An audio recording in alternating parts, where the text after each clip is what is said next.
প্রত্যাহার একটা তো একদম প্রত্যাশিতই ছিলেন যে লুৎফর রহমান বাদল তিনি আসলে রেসে থাকবেন না, যতই তিনি চেষ্টা করেন বা যা আগ্রহ প্রকাশ করেন। মিনহাজুল আবেদিন নামনু ক্রিকেটার হিসেবে আসছেন বাংলাদেশের ক্রিকেটের ক্রিকেটীয় কিছু সিদ্ধান্ত বা কিছু পরামর্শ নেওয়ার ক্ষেত্রে তামিম ইকবাল যেমন সহযোগিতা পাবেন। ৭৬টা ক্লাবের মধ্যে যদি আপনার ৬৫ বা ৫০টা ক্লাবই থাকে, ৫৫টা ক্লাব থাকে, তাহলে কিন্তু ৫০টা ক্লাব থাকলে আপনি জিতেই যাবেন। সিকান্দার, আপনাকে স্বাগত জানাচ্ছি স্টার প্লেতে। ধন্যবাদ আপনাকে। একদম স্বাগত জানিয়ে শুরুতেই একটা প্রশ্ন ছুড়ে দিতে চাই। আসলে বিসিবি নির্বাচনের আজকে আসলে প্রার্থিতা মানে নিয়ে উঠিয়ে নেয়ার শেষ দিন ছিল প্রত্যাহারের। কেমন দেখলেন আজকে শেষ দিনটা? প্রত্যাহার একটা তো একদম প্রত্যাশিতই ছিলেন যে লুৎফর রহমান বাদল তিনি আসলে রেসে থাকবেন না, যতই তিনি চেষ্টা করেন বা যা আগ্রহ প্রকাশ করেন শেষ পর্যন্ত তিনি থাকবেন না, এটা একটা সবারই ধারণা ছিল যারা খোঁজ খবর রাখে। আরেকটা জিনিস হচ্ছে যে আপনার ওল্ড ঢাকার যে একটা ক্রিকেটার্স ছিলেন তিনি উনি প্রত্যাহার করেছেন। এছাড়া বাকি চারজন কিন্তু এখনও রেসে রয়েছেন, অর্থাৎ ক্লাব ক্যাটাগরিতে যদি ওই চারজন নিজেরা ঠিক তাদের ভোটটা ম্যানেজ করতে পারে এবং ঠিক জিতে যায়, তাহলে কিন্তু যারা প্যানেল হওয়ার একটা সম্ভাবনা ছিল সেই প্যানেলের থেকে কিন্তু চারজন বেরিয়ে যেতে হবে। এবং তামিম ইকবাল যেটা বলেছেন সেটা হলো তিনি কোনো প্যানেল ঘোষণা করবেন না, বিকজ অফ সবাই যার যার জায়গা থেকে যোগ্যতা দিয়ে জিতেই আসার জন্য একটা সুযোগ করে দেওয়া। কারণ সরকারের ঊর্ধ্বতন কর্তৃপক্ষ বা মহল যারা রয়েছেন তারাও চান যে নির্বাচনটা হোক এবং নির্বাচনে কেউ কেউ জিতেই আসুক। এখন কথা হচ্ছে যে অনেক কিছুই আমরা শুনছি, অনেক কিছুই বলা হচ্ছে, অনেক কিছুই আমরা জানছি। আলটিমেটলি অনেকে রেসে থাকছেন না, অনেকে হয়তো আবার রেস প্রথম দিকে ছিলেন। কিছু জিনিস আমরা তো জানি যে আমাদের দেশে আদান প্রদান একটা ব্যাপার থাকে, সেই জায়গা থেকে আরেকটা হলো ভীতির কালচার। কারণ ভীতির কালচার হয়েছে কিনা, হয়ে থাকলেও সেটা কেউ প্রকাশ করে না। আর একটা জিনিস হচ্ছে আদান প্রদানের অনেকটা ব্যাপার থাকে, সেই আদান প্রদানের জায়গা থেকেও কেউ প্রকাশ করবে না, কিন্তু অনেকে হয়তো সরে গেছে বা সরে যাবে বা এখন আর সরার সুযোগ নেই, কিন্তু ভোটের মাঠে ওইভাবে থাকবে না। ওই যে জায়গায় 6টা ভোট আছে যে ডিভিশনে, সেই 6টা ভোটের মধ্যে যে দাঁড়িয়েছেন প্রার্থী তার একটা, আবার সেকেন্ড যে দাঁড়িয়েছেন তার প্রতিদ্বন্দ্বী তার একটা, দুটো, চারটা, বাকি থাকে 4টা ভোট। এই 4টা ভোট যদি কেউ ম্যানেজ করে তাহলে সে জিতে গেল, কিংবা 3টা ভোট ম্যানেজ করলেও সে জিতে গেল। অর্থাৎ তার দরকার 3টা ভোট। এই 3টা ভোট হয়তো পয়সা দিয়ে কেউ ম্যানেজ করে ফেলবে, এরকম আমাদের যে বাংলাদেশের প্রেক্ষাপট বা সংস্কৃতি অনুযায়ী বললাম। এখন যেটা বললেন আপনার প্রশ্ন, প্রত্যাহারের দিন প্রত্যাহার 3জন করেছেন। একটা হলো আপনার চিটাগং ডিভিশন থেকে, তাতে মিনহাজুল আবেদিন নান্নু এবং আরেকজন যে লক্ষ্মীপুরের কাউন্সিলর রয়েছেন তিনি সরাসরি নির্বাচিত হয়ে গেলেন আর কি ইয়ের কারণে, প্রসিডিওরের কারণে। আর অন্যদিকে যদি আমরা চিন্তা করি, একটা দিক থেকে যে মিনহাজুল আবেদিন নামনু ক্রিকেটার হিসেবে আসছেন বাংলাদেশের ক্রিকেটের ক্রিকেটীয় কিছু সিদ্ধান্ত বা কিছু পরামর্শ নেওয়ার ক্ষেত্রে তামিম ইকবাল যেমন সহযোগিতা পাবেন, তেমনি আরেকটা ব্যাপার থাকবে, সেটা হচ্ছে যেসব ক্রিকেটীয় ডিপার্টমেন্ট রয়েছে, 4টা ডিপার্টমেন্ট আমরা খুব সিগনিফিকেন্টলি ফোকাস করি। একটা হলো ক্রিকেট অফস বা পরিচালনা বিভাগ, দ্বিতীয়ত হচ্ছে আপনার টুর্নামেন্ট কমিটি, তৃতীয়ত হচ্ছে গেম ডেভেলপমেন্ট, আর চতুর্থ আপনার এইচপি বা হাই পারফরমেন্স সেন্টার। তো এই 4টার মধ্যে 4জন ক্রিকেটার আসলে বিভিন্ন ডিভিশন থেকে আসা উচিত ছিল, যারা বিএনপিপন্থী অনেক ক্রিকেটারই তো রয়েছেন, যারা বিএনপিকে সমর্থন করেন কিংবা বিভিন্ন ডিস্ট্রিক্ট বা জেলাতে তারা রয়েছেন, তাদেরকে কিন্তু উঠিয়ে আনা উচিত ছিল। থাকলে পরে 4জন ক্রিকেটার থাকলে আমি সেই আলোচনায় যাবো সিকান্দার আপনার সাথে একটু। আমি প্রথমে আপনি যেটা দিয়ে শুরু করেছেন যে লুৎফর রহমান বাদলের সরে যাওয়াটা বা রেসে না থাকাটা প্রত্যাশিত ছিল। কেন এরকম প্রত্যাশিত ছিল? হেভিওয়েট প্রার্থী, ঢাকার লিগে বা ক্লাবে খুব দাপটের সাথে তিনি চলেন, বা তার ক্লাব আছে বেশ সুনামের সাথে, তার বড় বড় ক্রিকেটার তার ক্লাবে খেলেন, সব কিছু মিলে তার একটা ভালো প্রভাব কিন্তু আছে আমরা জানি। তিনিও কেন আসলে সরে যাওয়ার প্রত্যাশিত হয়ে যায়? দেখেন সরে যাওয়াটা এখানে যে একটা আমরা তো জানি যে সিন্ডিকেট ওয়াইজ চলে সব কিছুই। সিন্ডিকেট বলতে যেটা বোঝাই সেটা হচ্ছে যে আপনার 10টা ক্লাব, যার হাতে যত ক্লাব রয়েছে এবং সেই ক্লাবের ম্যানেজমেন্ট যখন আপনার বেশি থাকবে আপনার হাতে, আপনার 76টা ক্লাবের মধ্যে যদি আপনার 65 বা 50টা ক্লাবে থাকে, 55টা ক্লাব থাকে, তাহলে কিন্তু 50টা ক্লাব থাকলে আপনি জিতেই যাবেন। এবং যখন আপনি জানবেন যে নিশ্চিত আমি জিতবো না, আমার আন্ডার এই ক্লাবগুলি নেই, তার সহযোগী যারা ছিলেন তারা যদি নির্বাচন করতেন, তাদের ওই প্যানেল থাকতো, তাহলে তারা পাশ করতেন। যখন তিনি জেনে গেছেন যে এখানে যারা নির্বাচনে প্রতিদ্বন্দ্বিতা করছেন তাদের মধ্যে তার অবস্থান ক্লাবগত দিক দিয়ে খুব বেশি নেই, বিকজ অফ তার নিজের ক্লাব এবং আরও 4-5টা 10টা ক্লাব সর্বোচ্চ তার থাকবে। বাকি যেই সব ক্লাব রয়েছে, ধরেন যারা আমরা বলি যে বসুন্ধরা হাতে অনেকগুলো ক্রিকেট ক্লাব রয়েছে, 13টার মতো ভোট রয়েছে, এই ভোটগুলো তো এখন এদিকে চলে আসবে। আবার ধরেন অন্য যারা ছিলেন রিসেন্ট পাস্টে আমরা যাদেরকে দেখেছি, তাদেরও কিন্তু ক্লাবগুলো কারো না কারো হাতে ছিল, এবং সেটা কিন্তু এখন যেহেতু পাওয়ারের সঙ্গে অনেক কিছুই তারা টাচে থাকেন, সেই পাওয়ারের সঙ্গে তারাও যখন শিফট করে আসছেন ভোট দেওয়ার ক্ষেত্রে তারা করবেন এই সব জায়গায় ছেড়ে দেবেন যারা ক্ষমতাবান রয়েছেন তাদের হাতে, এটা একদম অবভিয়াস। তো এই অবভিয়াস সত্য জানার পরে আসলে বাদল যতই ইনভেস্ট করেন, যতই 10 বছর থাকেন, 20 বছর ধরে আপনি এখানে কন্ট্রিবিউশন রেখে যান, সেই কন্ট্রিবিউশনের কোনো ভ্যালু থাকে না যতক্ষণ পর্যন্ত না আপনার পাশে কোনো মানে কম্বাইন্ডলি কেউ থাকবে, আমরা যেটাকে বলি একেবারে প্যানেল। এখানে একটা বিষয় উল্লেখ করতে চাই, যারা নির্বাচন করছেন বেশিরভাগই তো রাজনৈতিক সংশ্লিষ্টতা আছে। লুৎফুর রহমান বাদল তার বাইরে নেই এবং তার বেশ ভালো একটা সংশ্লিষ্টতা আছে বর্তমান সরকারের আঙিনায়, সেই জায়গায়ও কি আসলে খুব বেশি একটা সময় ছিল, এখন মনে হয় একটু মানে কমে এসছে আমার কাছে যতটুকু আমার ধারণা এবং যতটুকু বুঝতে পারি। সেটা হচ্ছে ব্লক তো চেঞ্জ হয় সময়ের সঙ্গে সঙ্গে, অনেক কিছু ব্লক চেঞ্জ হয়ে যায়, সেই ব্লকে থেকে এক ব্লক পেছনে পড়ে যায় আর এক ব্লক সামনে আসে। তো আমার কাছে যতটুকু আমার ধারণা এবং জানা সেটা হচ্ছে যে সেই ব্লকে ওনারা এখন পিছনের রেসে রয়েছেন, পেছনে থাকা মানুষ আসলে ফ্রন্টে এসে সিট নেওয়া খুব কঠিন। তো সেই কারণেই আসলে তাদের এই মুহূর্তে হয়তো তারা রেসে নেই, কিন্তু ইন ফিউচারে হবে না সেটা কিন্তু একেবারেই বলা যাচ্ছে না। ইন ফিউচারে হয়তো ভালো হতে পারে, ভালোভাবে আসতে পারে, কাম ব্যাক করতে পারে, but it's very tough because of আপনি জানেন যে নতুন জেনারেশন উঠে এসছে, নতুন আমাদের প্রধানমন্ত্রী এখন সেই নতুন যারা দক্ষ তা দেখাবেন এবং যারা কাজ করবেন, যারা এখানে ভালো করবেন তাদেরকেই সামনে অ্যালাউ করবেন। এবং পুরো রাজনৈতিক প্রক্রিয়া যদিও বলা হচ্ছে যে নির্বাচন বা ক্রীড়াঙ্গনকে রাজনৈতিক মুক্ত রাখা, পৃথিবীর কোনো দেশেই আসলে রাজনীতি মুক্ত একেবারে থাকে না। আপনি যদি চিন্তা করেন ফিফার থেকে শুরু করে সব জায়গায় যদি চিন্তা করি, কিংবা ব্রাজিলের ফুটবল ফেডারেশন কিংবা আর্জেন্টিনার ফুটবল অ্যাসোসিয়েশন, সেখানে কিন্তু রাজনৈতিক দলেরই কেউ না কেউ আশীর্বাদ নিয়ে এখানে আসেন। ভারতীয় ক্রিকেট বোর্ডের একই কথা চিন্তা করে দেখেন, আপনার জয়সার কথা চিন্তা করেন, তিনি আসছেন বাবার পরিচয়, আবার মানহাজ যিনি রয়েছেন তিনি মানহাজকে তো অতটা ওই স্পেস পান না, পান কি জয়শাহ যার রাজনৈতিক সক্ষতা রয়েছে, রাজনৈতিক পাওয়ার রয়েছে। একইভাবে বাংলাদেশের সেই জায়গাটা তো আরও ভালনারেবল। আমরা দেখে এসেছি অতীতে নাজমুল হাসান পাপনের কথা যদি বলেন, কিংবা আমরা অন্তর্বর্তী সরকারের সময় দেখেছি তারাও কিন্তু তার একইভাবে প্রভাব বিস্তার করিয়ে নির্বাচনে ম্যানিপুলেট করা হয়েছে। একইভাবে এখানে প্রত্যক্ষ মানে প্রকাশ্যে অনেক কিছু না হলেও আপনার যে পরোক্ষভাবে তো হবেই, এটা কেউ অস্বীকার করতে পারবে না। এই জিনিস যদি আমরা অস্বীকার করি তাহলে বাস্তবতাকে অস্বীকার করলাম, কারণ এটাই স্বাভাবিক। যদি আমরা অন্যান্য যে সংস্থার কথাগুলো বলছেন বা দেশগুলোর কথা বলছেন সেগুলোর সাথে যদি বাংলাদেশের একটু তুলনা করি, তাহলে বাংলাদেশকে আপনি আসলে কোন জায়গায় রাখবেন? মানে তাদের অবস্থা কি আমাদের থেকে ভালো, না আমাদের অবস্থা তাদের থেকে খারাপ? আমাদের অবস্থা খারাপ এই কারণে পাকিস্তানের চেয়ে ভালো, এটা আমি নিশ্চিত বলতে পারি। কারণ পাকিস্তান দুদিন পর পর যেভাবে প্রেসিডেন্ট চেঞ্জ হয়েছে, মাঝখানে আমাদের একটা খারাপ সময় গেছে এরকম, যেটা দেখেছি আমরা ফারুক সাহেবকে সরানো এবং আমিনুল ইসলাম বুলবুলকে ভাইকে সরানো, এই দুজনকে যেভাবে মানে যেতে হলো, এটা না হয়ে যদি অন্যভাবে আরেকটু বেটার ওয়েতে ইলেকশনটা হয়ে যেত, যেটা তামিম ইকবালরা যদি ওই সময় বা বিএনপি কাউন্সিলর সবাইকে না সরিয়ে দিয়ে একটা কম্বাইন্ডলি করা যেত এবং সেটা যদি আন্ডারস্ট্যান্ডিংয়ের মাধ্যমে হতো তাহলে বেটার হতো। যখন আপনি ম্যানিপুলেট করে আপনিই ক্ষমতায় আসার চেষ্টা করবেন তখন সেই জিনিসটা কখনো সুফল বয়ে আনে না, এবং সেটা আমরা দেখতে পেয়েছি নির্বাচনের পরে।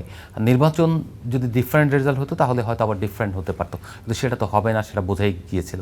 এবং এই মুহূর্তে যেটা হয়েছে সেটা হচ্ছে যে একটা সরকার স্টেবল এবং এই সরকার আগামী 5 বছর থাকবে। বাংলাদেশ ক্রিকেট বোর্ডের নির্বাচিত কমিটি 4 বছর থাকে, সেই 4 বছরের মধ্যে তো আর একটা 5 বছর শেষ হতে হতে আর একটা নির্বাচন হয়ে যাবে বাংলাদেশ ক্রিকেট বোর্ডের। সো আপনি তখন দেখে নিতে পারবেন এবং বুঝে নিতে পারবেন। আপনি যে কোশ্চেনটা রাখলেন আমার কাছে যে আমরা কোথায় রয়েছি, পাকিস্তানের উপরে রয়েছি, ভারতের থেকে বেটার আমরা হতে পারিনি বিকজ অফ ভারতের সিস্টেমটা আবার ডিফারেন্ট। একজন দুইজন হয়তো ওইভাবে আসে পলিটিক্যাল সরাসরি ইনফ্লুয়েন্স দিয়ে, যেটা আমরা আগেও দেখেছি যে একটা প্রেসিডেন্ট ছিল, ওনার নামটা আমি ভুলে গিয়েছি, যিনি হচ্ছিলেন উত্তরপ্রদেশের এমপি ছিলেন, মনে আছে কিনা আপনার 2016 সালে, আমার এই মুহূর্তে স্মরণে আসছে না আসলে। তো ওই ভদ্রলোককে দেখেছি যিনি পরবর্তীতে গুলি করা, একদম অনেক কিছুই করা, ওনারা এরকম এসেছেন, মানে প্রেসিডেন্ট পর্যায়ে এসেছেন।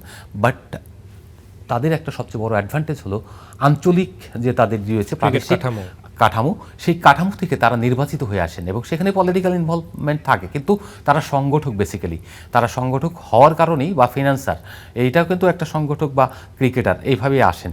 শ্রীলঙ্কাতে এখন চেঞ্জ হয়ে গেছে, আগে তো ক্রিকেটারদের ম্যাক্সিমাম প্রায়োরিটি থাকতো, সেই জায়গায় এখন যারা ফিনান্সার কিংবা পলিটিশিয়ানদেরও অনেক উঠে আসে। কিন্তু তাদের একটা প্রক্রিয়া রয়েছে, সেই প্রসিডিওরসতে আসে। আমাদের এখানে যেটা হচ্ছে সরাসরি এবার যেটা দেখতে পেলাম অত্যন্ত পীড়াদায়ক এই কারণে যে আপনার দেখতে পেলাম কোনো সংগঠক নেই, কোনো ক্রিকেটারদের ওইভাবে দেখলাম না যে কাউন্সিলর মনোনয়নের ক্ষেত্রে। সবচেয়ে হতাশাজনক হলো যে আপনি পুরো বাংলাদেশ থেকে কি একজন নারী পরিচালকের জন্য মনোনয়ন দিতে পারতেন না? আপনি দেননি। তার মানে হচ্ছে নারীদেরকে আপনি একেবারে অবজ্ঞা করলেন, অবহেলা করলেন। একটা ক্রিকেট বোর্ডের একটা উইং রয়েছে নারীরা, যেটা বাংলাদেশের এশিয়া কাপ জিতিয়েছে কে? প্রথম মানে এশিয়া কাপ চ্যাম্পিয়ন হলেন সেটা নারীর হাতে। আপনার টি-20 বিশ্বকাপ এশিয়া কাপ জিতেছে তারা, কিন্তু বাংলাদেশের ছেলেরা এখন জিতেনি, কিন্তু তাদেরকে আপনি অবজ্ঞা করেছেন। এক, দ্বিতীয়ত হচ্ছে যে আপনার যারা আসছেন এখন রাজশাহী বলেন, রংপুর বলেন, ইভেন চিটাগংয়ে শুধুমাত্র একজন ক্রিকেটার রয়েছে। সংগঠক কারা? এখানে তো সংগঠক দেখতে পান না আপনি। হওয়ার কথা ছিল বাংলাদেশ ক্রিকেট বোর্ডের গঠনতন্ত্র অনুযায়ী সংগঠক হতে হবে অথবা সাবেক ক্রিকেটার হতে হবে। তো সংগঠক বা সাবেক ক্রিকেটার কেউ কি এসেছেন?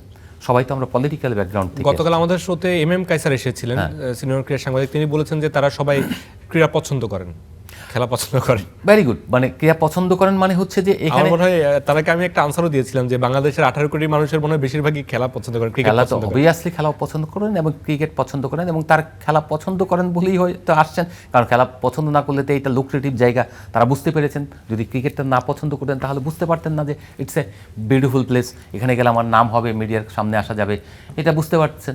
সো বুঝতে পারার কারণেই তারা আসছেন। সো কায়সার ভাই যেটা বলেছেন সেটা খারাপ বলেননি, পছন্দ করেন তারা। আরেকটা বিষয় আপনি যেটা বলছিলেন শুরুর দিকে যে কিছু লেনদেনের বিষয় থাকে, কিছু হুমকির বিষয় থাকে। একটা নাম আমি বলতে চাই, শরীফুল ইসলাম অপু চট্টগ্রাম বিভাগ থেকে মনোনয়ন প্রত্যাহার করে নিয়েছেন। একটা গুঞ্জন আছে যে একটা হুমকি ধামকির বিষয় আছে, কিন্তু আসলে সরাসরি আমরা কোথাও শুনিনি। আমরা যেরকম আপনি বলছিলেন যে বিভিন্ন জায়গাতে খোঁজ খবর বা আসে কানে উড়ো খবর এরকম আছে, তো বাংলাদেশে আসলে কি এটাকে আসলে মানে হয়, এরকমটা হয় দেখুন বিসিবি নির্বাচনের ক্ষেত্রে বা এর আগে কোনো ঘটনা আপনার মনে পড়ে হয় কিনা?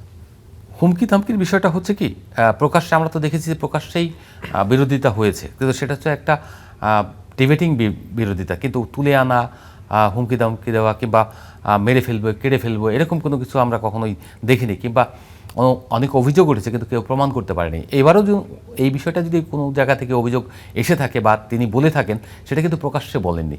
যতক্ষণ পর্যন্ত প্রকাশ্যে কোনো কিছু বলা হবে না বা কোনো অন রেকর্ড কিছু পাওয়া যাবে না, ততক্ষণ পর্যন্ত এটার পক্ষে বা দাঁড়ানোর জন্য কোনো রকম অবস্থান আমরাও নিতে পারবো না, কেউই নিতে পারবে না। আসলে বেসিক্যালি আদালত বলেন, আইন বলেন, পুলিশ বলেন, সেই ক্ষেত্রে এই অভিযোগগুলো ফিসফিসানি থাকে। কিছু জিনিস তো হয়, আপনি ধরেন পাওয়ার যাদের কাছে থাকে তাদেরকে তো আপনার তাদের কথাটাই হলো অনেক বেশি থ্রেডিং। নর্মাল যদি বলে ভাই আপনি সরে দাঁড়ান, এখন আমি ধরেন মিনিস্টার, কিন্তু আমি যদি বলি ভাই আপনি এবার করেন না এই জায়গাটা, আমি করবে কিংবা মামুন করবে, তখন তো মামুনকেই আপনার অগ্রাধিকার দিতে হবে। এবং আমাকে যে বললেন বা আপনাকে যে আমি বললাম যে ভাই আপনি এবার নির্বাচনটা এটাই অনুরোধটাই আদেশ হয়ে যায়। যদি আদেশ না শোনেন তাহলে আপনার জন্য ইন ফিউচার অনেক কিছুই সমস্যা হতে পারে, যেটা আমরা অতীতে দেখেছি।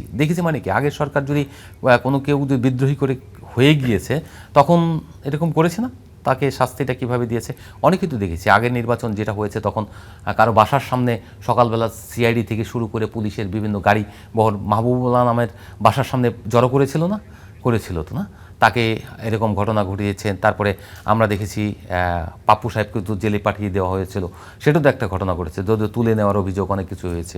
তো আরও তো অনেক রকম এরকম ঘটনা ঘটেনি। বা পাপ্পু সাহেবও যদি ওই লোককে মারতে আসেন বা কাউন্সিলরকে সরিয়ে নিতে চান বা তাকে হেনস্থা করেন, সেটা তো একটা মারাত্মক ঘটনা, তাই না? তো এইরকম অভিযোগগুলি থাকে। এই অভিযোগগুলো কিন্তু খুব একটা ফ্রুটফুল না, আবার প্রমাণিত না হওয়ার কারণে আমরা অনেক কিছু বলতে পারি না। তবে হ্যাঁ, যেটা বললাম সেটা হলো আপনার অনুরোধটাই আমার জন্য আদেশ, কারণ আপনার পাওয়ার আছে আপনার কাছে, আমার কাছে পাওয়ার নেই। আরেকটা বিষয়, লেনদেনের যে বিষয়টা বললেন সেটা তো আসলে বাংলাদেশের ক্রিকেটে হয়ে, এটা বাস্তবতা।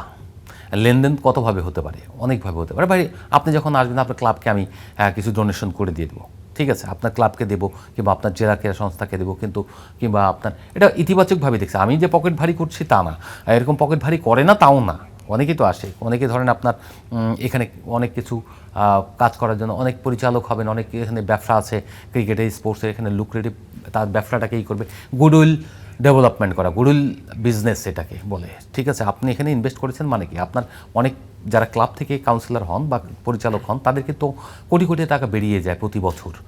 আপনার ধরেন এই যে মাসুদুজ্জামান তিনি যদি পরিচালক হন, যে পরিমাণে টাকা ইনভেস্ট করেছেন, মাহবুবুল্লাহ নাম তারা যে পরিমাণ টাকা এখানে করেছেন, কিংবা ফরচুন বরিশালের যে মিজানুর রহমান তিনি 100 কোটি টাকা গত 5 বছরে খরচ করেছেন।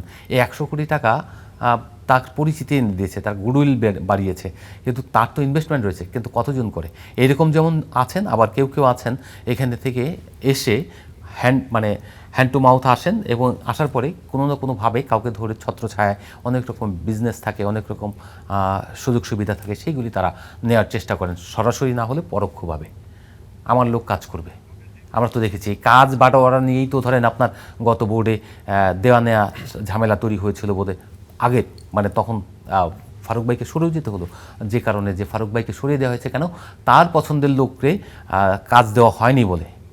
ফারুক ভাই কাজটা দেননি, বুঝতে পেরেছি। হ্যাঁ, ফারুক ভাই যারা চেয়েছেন তাদেরকে ফারুক ভাই দেননি, না দেওয়ার ফলে এইটা তাকে ফারুক ভাইকে লাস্টে ছড়িয়ে দেওয়া হয়েছে। তো এটা খুব একটা ভালো লক্ষণ না, তো ভালো সিমটম না। এটা বাংলাদেশে এই বাস্তবতা আছে, এই বাস্তবতাতে আপনি বা আমি কেউ অস্বীকার করতে পারবো না।